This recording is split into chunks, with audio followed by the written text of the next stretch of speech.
Welcome to Justice Files, where we take you behind the scenes in King County's criminal justice system. I'm Kimberly Hill.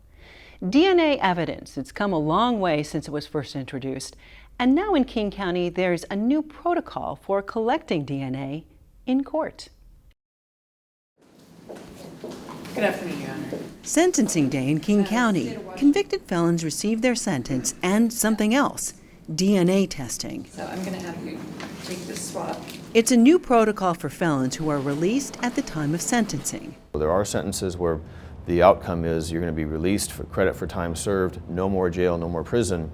Those are the ones where our new protocol requires an in-court swab of the defendant's cheek. It's like a Q-tip cotton swab inside the cheek and against the gums. It takes about 30 seconds, and then they put it on a little piece of paper, and when it turns color, you know you have enough of the sample to test it. The defendant can do it himself. Nobody has to stick their hands inside anybody else's mouth, and it can be done right there in court. Before the new protocol, felons who were released had been on a kind of honor system, told to report to the King County Jail or other location at a later date to provide DNA. Many never showed up. Now, in most cases, the whole process happens before a judge, before they're released. It makes sense because you really cut down to almost zero the number of people who don't give DNA because they leave the courtroom and then they never show up.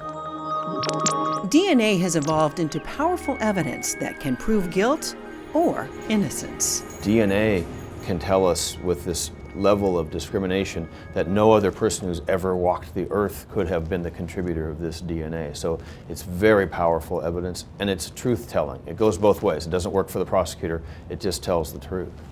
Congress created a national data bank of DNA called CODIS, the Combined DNA Index System. Police can take the sample, have it tested, and then the crime lab, our Washington State Patrol crime lab, can actually look at the CODIS and see if there's a match in CODIS. That match gives the police probable cause to go out and have a possible suspect tested. They may be excluded and they may be included. It's a powerful tool in solving old cases that have grown cold. What's been great in King County is that we've been able to go back and solve 20 cold cases in the last 8 years that were cases up on a shelf in the police department where there had been no break. And we were able to go with a dedicated team of prosecutors and police detectives from around the 38 different police departments in King County and say, what do you have left in the evidence room? Let's pull down that case, let's take a look at it. And as the DNA data bank grows, there will be more cases coming off the shelf. DNA from dozens of old sexual assault kits may soon be tested. The King County Council is allocating new funds to take another look at some old cases. Inside the King County Sheriff's property room, an enormous freezer. Inside, about 400 sexual assault evidence kits. The kits contain evidence collected in a hospital after a reported sexual assault. But the DNA in these kits has never been tested for a match in the national database. Well, we have about 400 rape kits that were never tested by the State Patrol. There's a reason for that. A detective has looked at this case and decided there's no probative value to the case to testing this kit. You know, we may have a known suspect that's already confessed and has pled guilty. We may have a victim that recants, it never happened. We may know who the suspect is, and there's no question that that's the suspect. But the kits will soon get a second look. And this is a 15-step process. This is not just going up to Harborview Hospital and having a quick sample taken. It takes several hours. It involves trained nursing staff. It involves social workers. It involves law enforcement. It's a very costly and time-consuming and intrusive process, mostly for the victim. And we want to respect that. We want to respect that by finishing the work, completing the processing of the kit, and having the DNA entered into the database.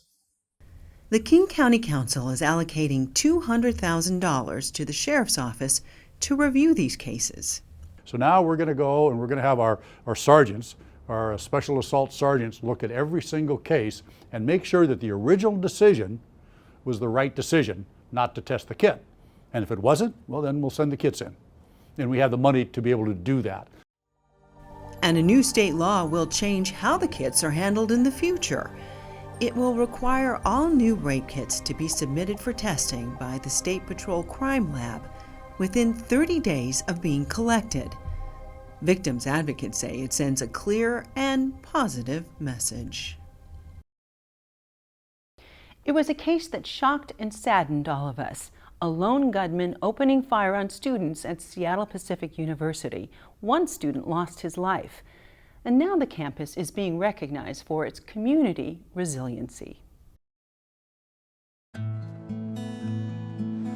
In 2014, this peaceful campus was rocked by a deadly shooting.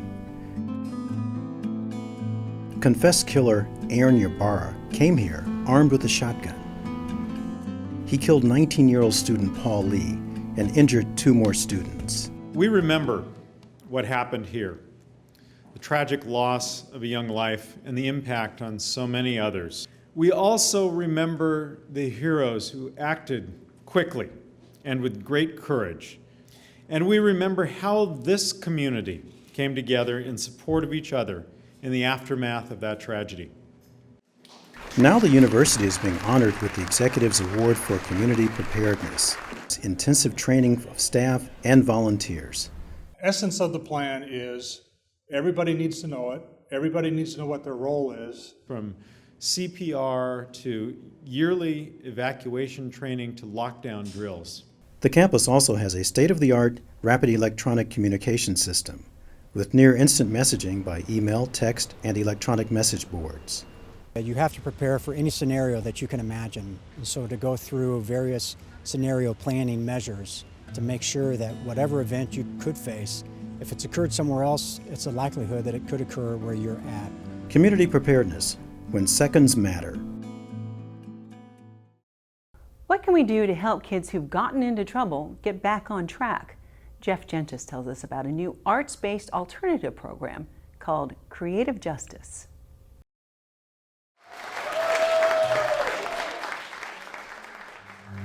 They think I'm nothing much. I understand because I'm older now. I say nothing because there's no talking. What you are listening to is a performance of a lifetime. I dream with my eyes open. I tried better than everybody else. I hope they free my brother. Still, they think I'm nothing much. Over the last 3 months, these King County youth have built up the courage to share their personal experiences in a public setting. I wonder why people judge. I hear TikTok. I see police lights. Experiences that all have a common theme: court involvement. Just a kid in the 206 trying to get rich, looking up high, but I'm stuck in the pit. Mama throwing. But instead of serving time in jail, King County and For Culture have developed a brand new program, an arts-based alternative to incarceration to help these young people find their creative voices and enhance personal skills that will keep them out of jail. It's called Creative Justice. You're always here when I do something bad, but never acknowledge me for when I do the good things. To be able to talk about their stories in a way that was empowering to them, to get them to use art for what it's good for, which is to express that which sometimes you may not always have the words for, but it can give you a way in, to tell them that they didn't have to be defined by the sort of popular narrative around young people who are struggling. I can't even remember the last time I slept in my own bed. We looked at music, we looked at visual art, we looked at film, just to give them a lens to look through. And the coolest thing was watching them surprise themselves, because I think they move through a lot of spaces where people have really low expectations for them or no expectations of them. So to watch them do things and then have that moment where they're like, wow, I can actually do this. This is pretty, pretty fly. And that was the cool part for me. One of the most touching moments of the public performance was a descanso, a Spanish tradition of memorializing the dead. A brother of a group member here tonight was shot and killed recently, a harsh reminder of what young people in our community face. We know we want a a healthy, vibrant, and equitable community here in King County. And as citizens, we believe that. And so, what we do with Creative Justice is a reminder of that for folks, for myself, for the participants, and whoever else comes into contact with the project.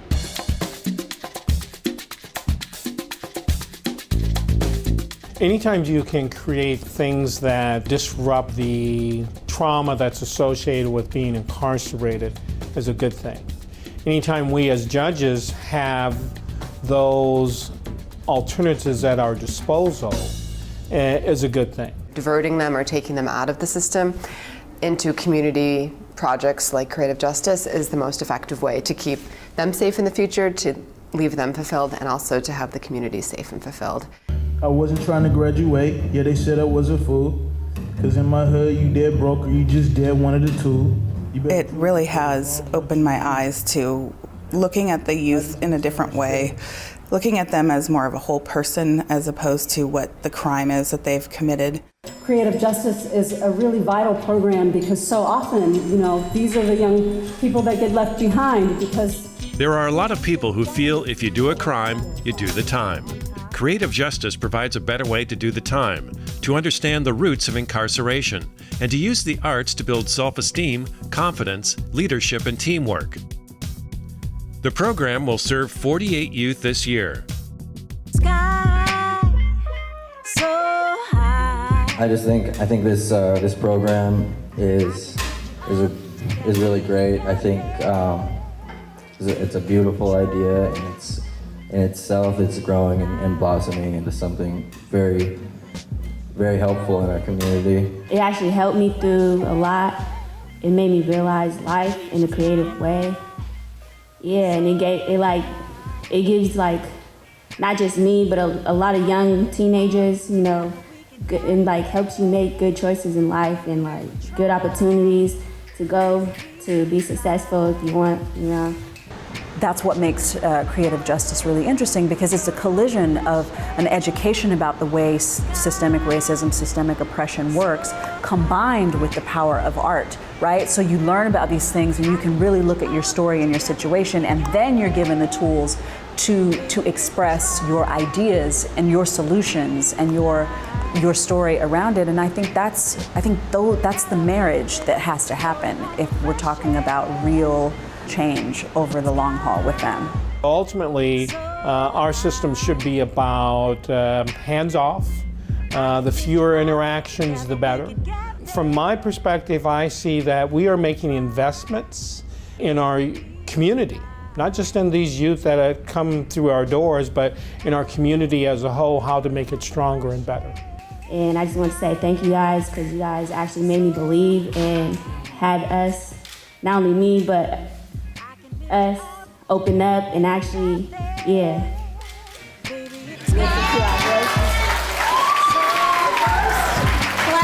of Four Cultures Creative Justice. Together we can get there. Would you like to do something that could make a big difference in a child's life? Volunteer to be a court-appointed special advocate, or CASA.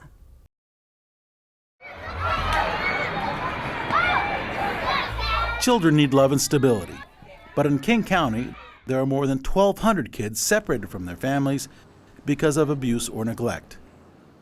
Many are in foster care while their futures are sorted out in court. But in Washington, they also have someone else looking out for them, a court-appointed special advocate, or CASA. We say that a CASA is a voice of the child. We do the speaking for the child. We observe the children, we talk to the children, we visit their schools, we talk to their families, and we get a sense of what's going to be best for the child in the long run. But CASAs are volunteers, and there aren't enough. Sometimes as many as 300 kids are waiting to be matched.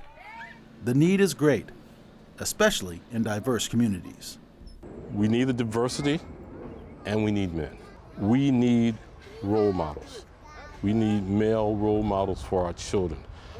When I go into a home, sometimes the parents are so happy to see me, so shocked to see me, because I can relate to their culture. I like the fact that I'm helping not only children, but I'm helping families, families in most cases get back together, helping the children get what we call a safe and stable environment. Men can reach out to a male child and be a role model and be a safe and secure person to talk to. We like that our advocates reflect the children that they're serving. We want to tell the children that we do positive things, that we do great things. Please get out there, become a counselor, work with the children, and show them that men are great.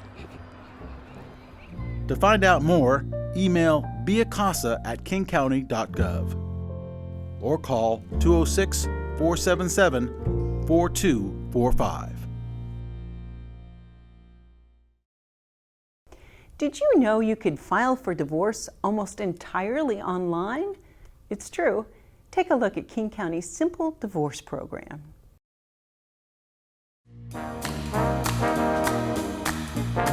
Unfortunately, marriage doesn't always last forever.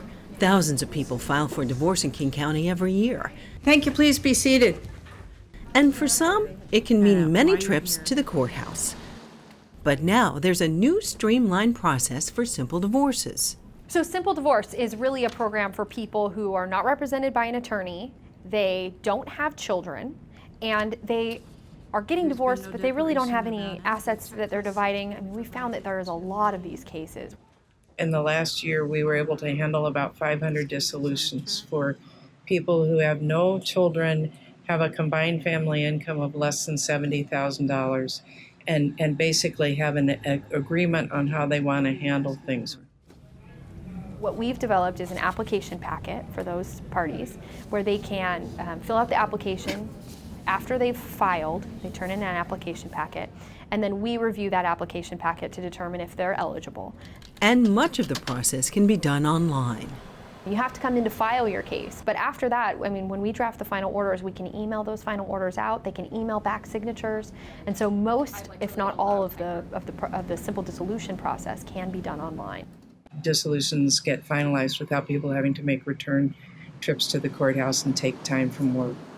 We're really just streamlining that process and making sure that you can come down to file, and everything else we'll help you with to make sure that you're getting this case complete as quickly as possible. To find out more about the simple divorce process, visit kingcounty.gov/courts. Thanks for joining us for the King County Justice Files. I'm Kimberly Hill. You can visit us online at kingcounty.gov/KCTV.